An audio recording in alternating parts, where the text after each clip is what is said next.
Rise and shine. Yeah, buddy. Oh, what do you know? It decided to focus.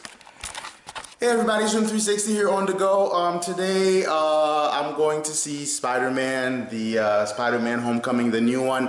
And I thought, though it is Marvel, and I do love Marvel, but I'm more like a DC guy.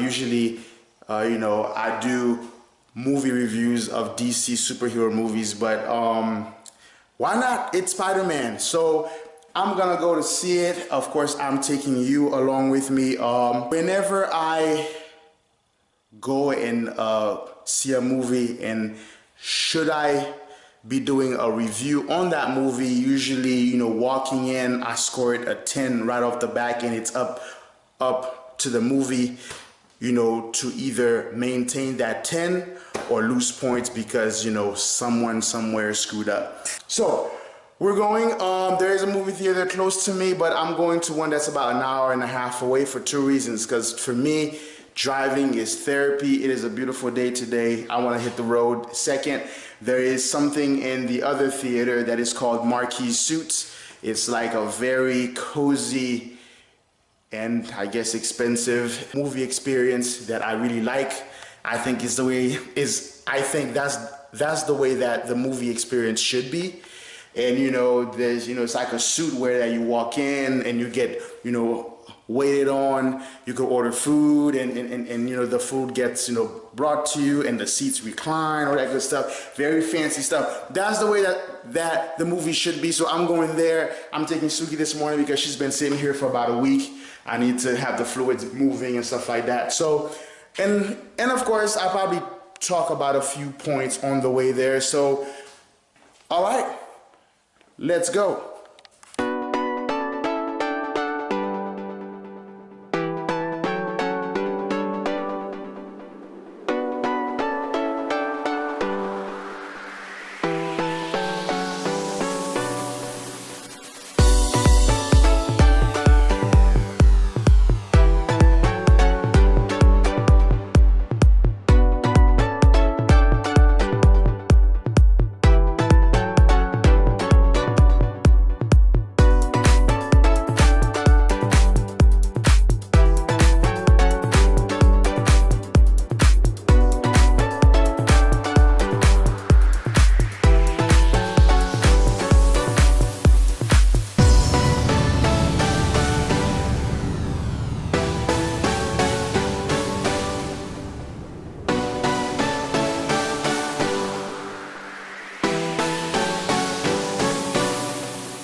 Yep, so far so good, guys.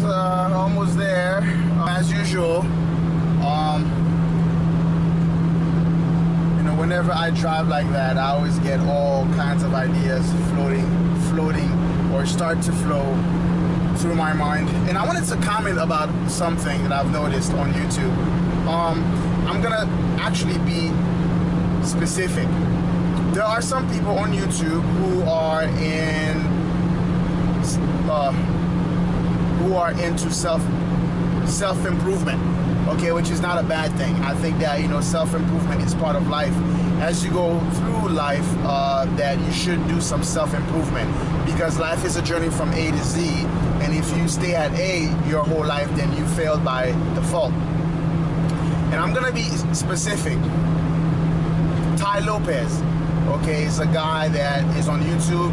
He's all over YouTube, he's all over Instagram. Notice that the people who criticize Tai, look at their backgrounds. It's not an impressive background. They look like they are not doing too well. Some seem like they're doing okay, but their backgrounds are bland. It's not something that makes you go wow. They're just plain. Tai Lopez's backgrounds, they're impressive. You know, he has, like, you know, very, very expensive cars behind him, very expensive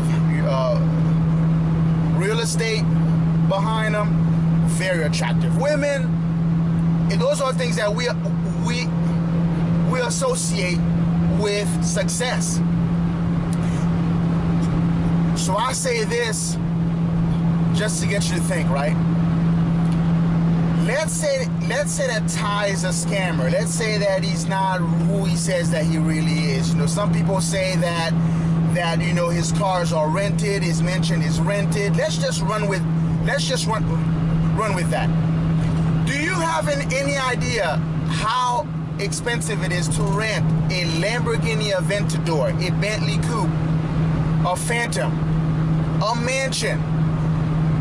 Or heck, girls, do you know how expensive that is? So if Tai did in fact rent these things, it would take him a whole lot of money to film a YouTube video with that kind of background,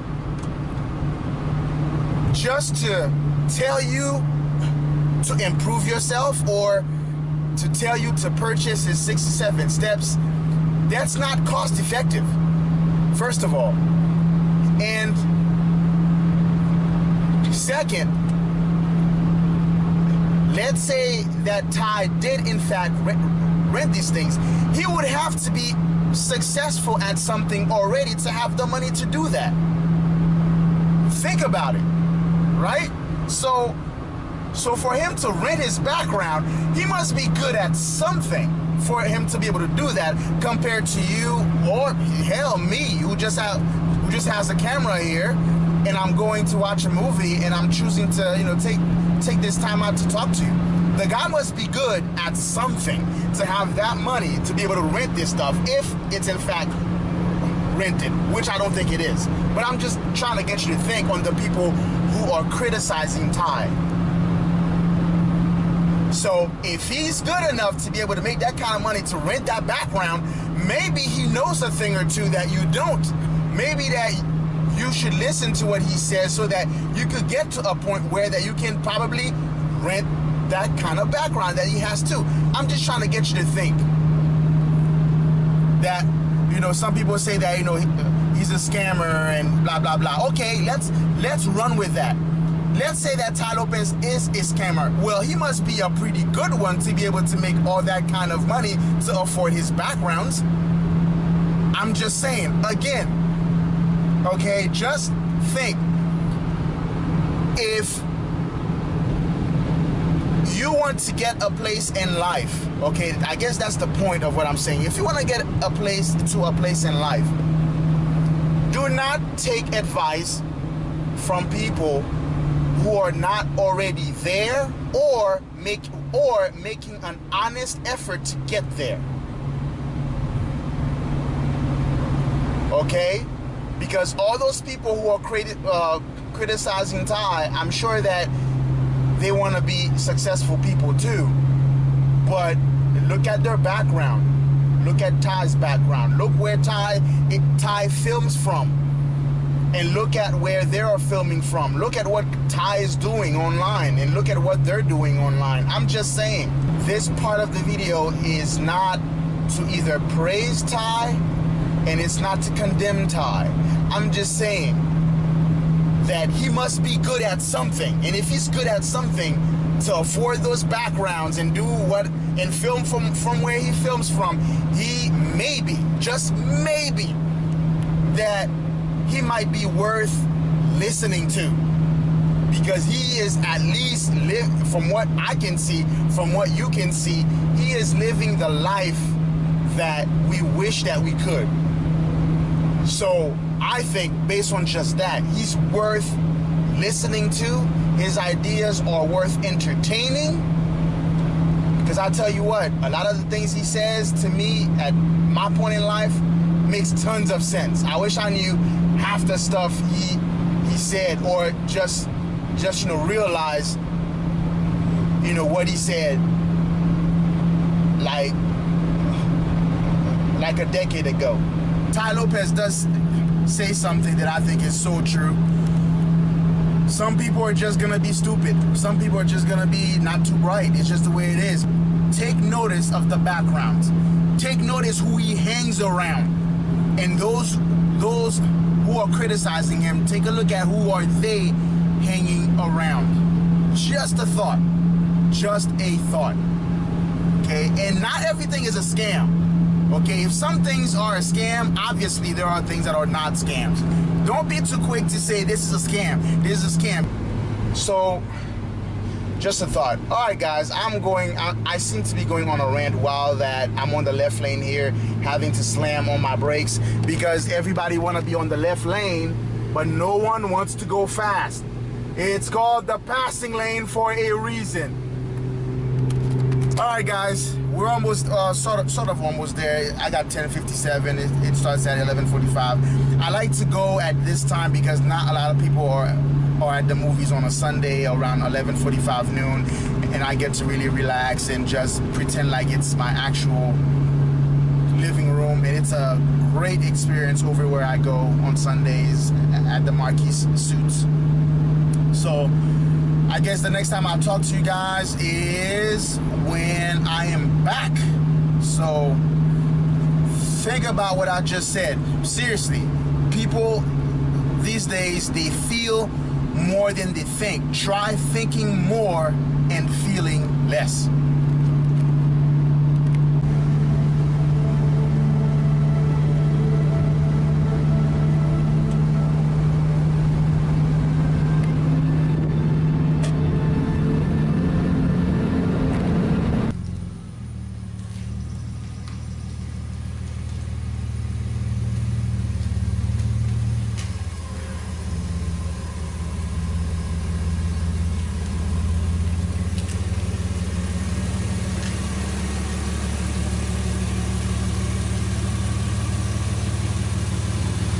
Hey everybody, Zoom360 here on the go. Well, I saw Spider-Man, and here's what I think about the movie. I'm getting ready to do a ruck march. I got my bag right here. I got my rucksack right here. I think I might go about 3 miles today. But first and foremost, on a scale from 0 to 10, with 0 being very bad and 10 being best, I give Spider-Man a 9, and here's why. All right, starting to ruck here. Well, Spider-Man, I give it a 9, which obviously it is a great movie. I had a blast. First and foremost, the story was awesome. Okay, this movie was not a reboot from the last reboot. It was not like any kind of sequel from the last reboot or the first trilogy. Okay, this movie was a fresh, bold, and new story. They've done an awesome job to link Spider-Man with the Marvel Cinematic Universe. I think they've done a great job with that. Okay, And I kind of like that, you know, how they linked, you know, the very beginning of the movie with Captain America Civil War. I thought it was awesome. Very, very smart, okay? So Marvel, keep doing that, okay? I think it's awesome. So far, it's working. The other thing that I like, one thing about Spider-Man that worked for this movie amazingly well is something that usually has not worked well for other movies. They haven't touched, you know, his background, like how that he got his superpowers, about the death of his uncle. They skipped all of that. In the reboot, and of course the first, you know, trilogy had those elements in it. They completely bypassed it, didn't even mention it. And you know what? The story was so good that it worked. The other thing is Aunt, who is Aunt May. Usually, she's played by a much older woman. That wasn't the case in this movie. She was hot.